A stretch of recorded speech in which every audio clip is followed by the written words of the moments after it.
ساتھ موجود ہیں اسٹیمڈ گیسٹ سابق سفیر صدر institute of regional studies Jauhar Salim صاحب. جوہر صاحب good morning sir, thank you so much for your time. It's always a pleasure hosting you in the شو.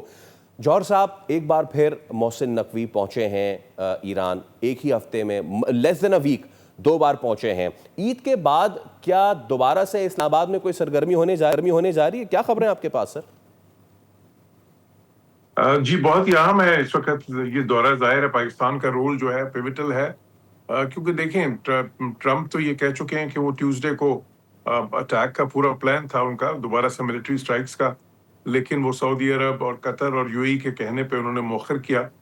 اور یہ بات صحیح ہے جو میں پہلے بھی کہتا رہا ہوں کہ دیکھیں امریکہ کے اندر کچھ آوازیں تھیں جو جس طرح لنڈسے گرام ہے, پیٹ ہیگسیت ہے جو ان کا سیکرٹری آف ڈیفینس ہے, جو یہ چاہتے ہیں کہ دوبارہ سے اٹیک ہو اور وہ جو ہے نا صرف ملٹری مین سے یہ مسئلہ حل ہو. اور ساتھ ہی ساتھ جو زیادہ اہم ہے وہ اسرائیل میں تو کوئی شک ہی نہیں ہے, ان کی تو حتی المقدور کوشش ہے کہ دوبارہ سے جنگ شروع ہو جائے, کیونکہ وہ سمجھتے ہیں کہ یہ موقع ان کو 30 سال کی محنت کے بعد ملا ہے. امریکہ سے بہت کوشش کی انہوں نے, بہت سے دور سے نیتن یاہو نے, کیونکہ یہ تو 90s سے وزیر اعظم ہے کہ جی کوئی نہ کوئی صدر مانے صحیح.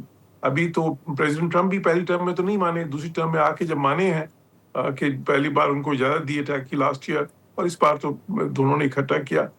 تو اب وہ نہیں چاہتے کہ یہ موقع ضائع کیا جائے, وہ چاہتے ہیں میکسیمائز کریں اس کو کہ ایران کو جتنی ان کی کیپیسٹی ڈیگریڈ کر سکتے ہیں بامبنگ کے ذریعے کریں. لیکن ظاہر ہے کہ ایران جس طرح ریٹیلیٹ جو ان کی کیپیسٹی انہوں نے ابھی تک دکھائی ہے, اور خصوصاً جو ہے یہ گلف جو اسٹیٹس ہیں ان کے حوالے سے, کیونکہ ان کے زیادہ تر پھر اٹیکس تو ایران کے ادھر ہوتے ہیں, وہاں پہ امریکن بیسز بھی ہیں. تقریباً 85% جو ان کے پروجیکٹائلز تھے, میزلز یا ڈرونز, وہ تو وہاں پہ فائر ہوئے تھے, ادھر ایم کیے تھے انہوں نے. 15% صرف اسرائیل پہ کیے تھے. تو ظاہر ہے کہ ان ریاستوں کے لیے تو بہت ہی مشکل وقت ہے, تو اس لیے پھر انہوں نے امریکہ پہ پریویل اپون کیا ابھی کہ جی ابھی فی الحال مذاکرات کو ایک چانس اور دیں. اور دیکھیں ابھی یہ ٹرمپ نے بھی اپنے بیانات میں بہت کلیئرلی کہہ دیا, واضح طور پہ کہہ دیا کہ جی ٹھیک ہے میں کچھ دن اور دیتا ہوں اس کو, ہم کوشش کرتے ہیں. اور بات چل رہی ہے اس پہ بھی کہ یہاں تک بھی بات چل رہی ہے کہ جی لیٹر آف انٹینٹ جو ہے دونوں سائڈ سے سائن ہو جائے, اور پھر 30 دن کا جو ہے نا اس میں 30 دن کی ڈیڈ لائن ہو کے اس 30 دن میں باقی جو سارے معاملات ہیں, جس میں سب سے اہم نیوکلیئر ایشو ہے جس کے اندر 2 معاملات ہیں. ایک تو وہ سسپینشن ہے جو امریکہ چاہتا ہے, وہ چاہتے ہیں کوئی, وہ تو 20 سال کی سسپینشن چاہتے ہیں کہ 20 سال کے لیے وہ بالکل یورینیم افزودہ نہ کریں, لیکن کہیں 10-12 سال پہ شاید معاملہ طے ہو جائے. پھر ساتھ ہی ساتھ وہ 440 کلو گرام جو 60% سے زیادہ افزودہ یورینیم ہے جو بیریڈ ہے اس وقت وہ ناتانز اور فردو اور اصفہان کی سائٹس میں, اس کا معاملہ ہے. وہ چاہتے ہیں کہ اس کو ان کے حوالے کیا جائے یا کسی تیسرے ملک کو دیا جائے. ایران کہتا ہے کہ نہیں وہ ادھر ہی ایران میں اس کو ڈاؤن بلینڈ کریں گے. تو یہ جو معاملات ہیں خیر وہ تو چلیں, پھر 30 دن میں اگر ان کا یہ آپس میں کوئی اس وقت ایک فریم ورک جو ہے نا انڈرسٹینڈنگ ہو جاتی ہے پھر اس کی مہلت مل جائے گی. لیکن ابھی یہ اہم ہے کہ دونوں سائڈز پہ دیکھیں ایران کے اندر بھی بہت سی آوازیں ہیں جو نہیں چاہتی کہ وہ اس سٹیج پہ یہ معاہدہ کریں. وہ بھی کہتے ہیں کہ ٹھیک ہے ہم تو جنگ کے لیے تیار ہیں. اسی لیے آپ نے دیکھا کہ جو نقوی صاحب گئے ہیں تو ان کی ملاقاتیں صرف پولیٹیکل سائڈ پہ نہیں ہوئیں, پزشکیان سے بھی ہوئی ہے, اراکچی سے بھی ہوئی ہیں, لیکن ساتھ ہی ساتھ پاسداران انقلاب جو IRGC کے کمانڈر ہیں ان سے بھی, کیونکہ اس وقت ان کا بہت زیادہ رول ہو گیا ہے ڈیسیژن میکنگ میں ایران میں. تو اب ہماری امید تو یہی ہونی چاہیے کہ دیکھیں یہ جو ابھی یہ جو فریم ورک ایک انڈرسٹینڈنگ ہے جو بے شک وہ لیٹر آف انٹینٹ کے ذریعے ہو یا کسی MOU کے ذریعے وہ ہو جائے, تاکہ دنیا اس کرائسس سے نکلے. کیونکہ یہ جو ہے اس کا خطرہ صرف ایران کے عوام کے لیے نہیں ہے کہ دوبارہ جنگ ہو جائے تو ان کے لیے کیا مشکلات ہوں گی, صرف خلیجی ممالک کے لیے نہیں ہے بلکہ ہمارے لیے بھی ہے. دیکھیں اس وقت جو سچویشن ہے کہ انرجی کرائسس ہے, جو ایک عالمی معیشت جو ہے اس میں, اور جس طرح پاکستان کی معیشت پہ بھی اس کے بہت ہی گہرے اثرات پڑے ہیں. اور پھر یہ صرف پاکستان کا مسئلہ نہیں ہے, یہاں پہ اس سارے خطے کا, پورے ایشیا کا, بلکہ پوری دنیا کا, کیونکہ صرف ایک انرجی کرائسس نہیں ہے, اس میں انرجی کرائسس بھی ہے, اس میں ایک اکنامک کرائسس بھی ہے, اور اس میں سب سے بڑھ کے ایک پنہا ہے ایک فوڈ کرائسس بھی, جو آج FAO کی وارننگ آ گئی ہے کہ جی اگر یہ مسئلہ چلتا رہا تو 6-8 مہینے کے بعد دنیا میں بہت بڑا فیمن آ سکتا ہے.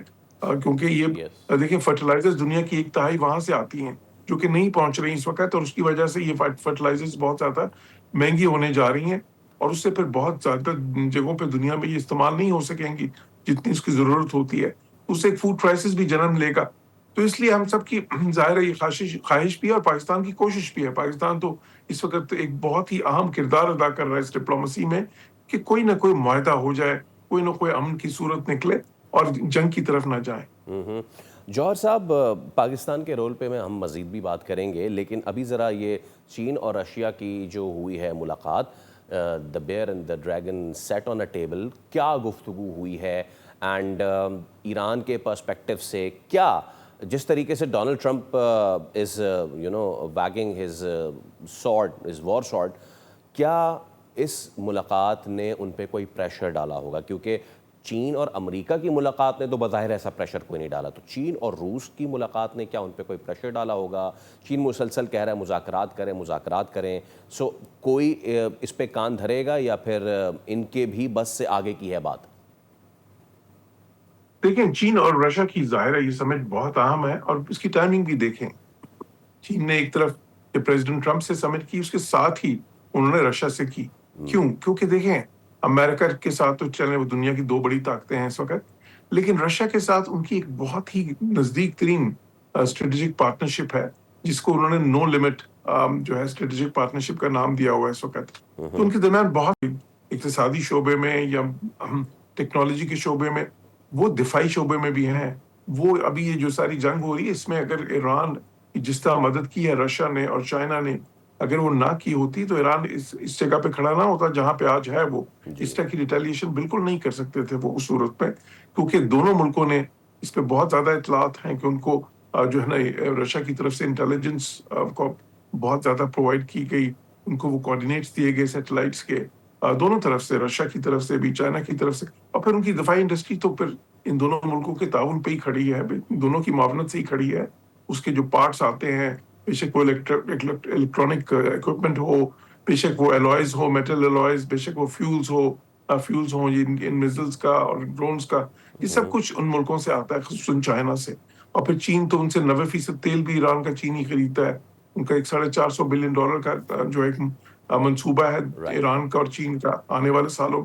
تو یہ اس لیے یہ ملاقات بہت اہم تھی, کیونکہ اس ملاقات میں ان دونوں ملکوں نے ظاہر یہ لایا عمل بھی بنایا ہوگا کہ آگے اس میں انہوں نے ایران پہ کیا زور ڈالنا ہے, کس قسم کی مدد کرنی ہے ایران کی. تو اور ایران کو بھی جو سگنل وہاں سے گیا ہوگا وہ ایران کے لیے بھی بہت اہم ہوگا. اس میں ایک تھوڑا سا پہلو ہے جو کہ تھوڑا مختلف بھی ہے, وہ یہ ہے کہ دیکھیں ان کے انٹرسٹ جو ہیں اس جنگ میں چین اور روس کے, وہ تھوڑے سے جو ہے نا کچھ زاویے میں تو ملتے ہیں لیکن کچھ زاویے میں نہیں ملتے. مثال کے طور پہ چین کو تو سوٹ کرے گا کہ جنگ فوری طور پہ ختم ہو جائے, آبنائے ہرمز فوری طور پہ کھل جائے.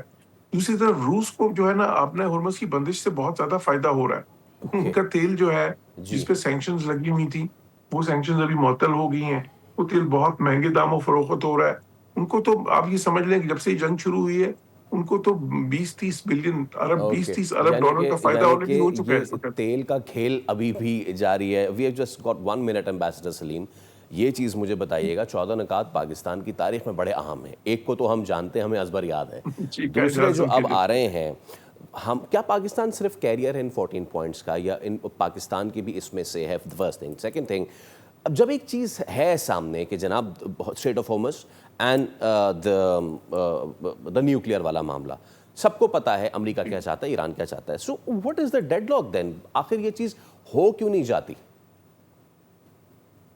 دیکھیں, ڈیڈ لاک تو بہت واضح ہے. ڈیڈ لاک تو یہ تینوں نکات پہ ہے. ڈیڈ لاک تو نیوکلیر پہ بھی ہے, کیونکہ نیوکلیر پہ دیکھیں وہ 20 سال کہہ رہے ہیں, وہ 5 سال کی بات کر رہے تھے, وہ بھی 5 سال بھی واضح نہیں ہے. وہ سسپینشن چاہتے ہیں نا کہ بالکل 0% انریچمنٹ, کہ ان کے جو پاس سینٹریفیوجز ہیں وہ چلے ہی نہیں بالکل. یہ بہت ہی ان کا ایک بنیادی نقطہ ہے امریکہ کا. تو ایران کہتا ہے کہ جی یہ تو دیکھیں ہماری خود مختاری ہے, ہماری سوورنٹی ہے, ہم اپنا نیوکلیر انریچمنٹ نہیں چھوڑ سکتے. تو اصولی طور پہ تو ابھی دونوں کے درمیان ایک بنیادی اختلاف موجود ہے. پھر اسی طرح وہ جو 440 کلو گرام افزودہ یورینیم کا معاملہ ہے, اس پہ بھی وہ ایران میں ابھی تک تو اس چیز پہ تیار نہیں ہے کہ وہ کسی اور ملک کے یا امریکہ کے حوالے کر دے.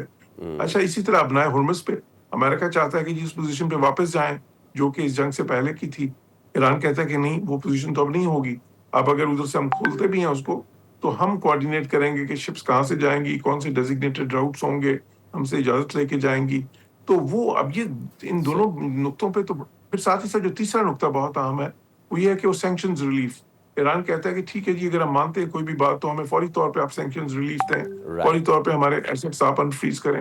امریکہ کہتا ہے جی نہیں ایسے نہیں ہوگا, آپ جب مانیں گے اس کے بعد وہ جو ہے نا آپ اس پہ جب عمل کریں گے, مطلب کہ ویریفیکیشن ہوں گی بات اس کے وہی ہے بعد کہ ہوگا. ان تمام تر دھمکیوں, دھوس اور ریٹیلیشن کے بیچ 14 پوائنٹس جو ہے وہ ایک مرکزی حیثیت اختیار کرتے ہیں. اب دیکھتے ہیں کہ کون پہلے جو ہے وہ پہل کرتا ہے to change the ice into the thaw. Thank you sir. جوہر سلیم صاحب ہمارے ساتھ موجود تھے, اس اہم معاملے پہ گفتگو کر رہے تھے.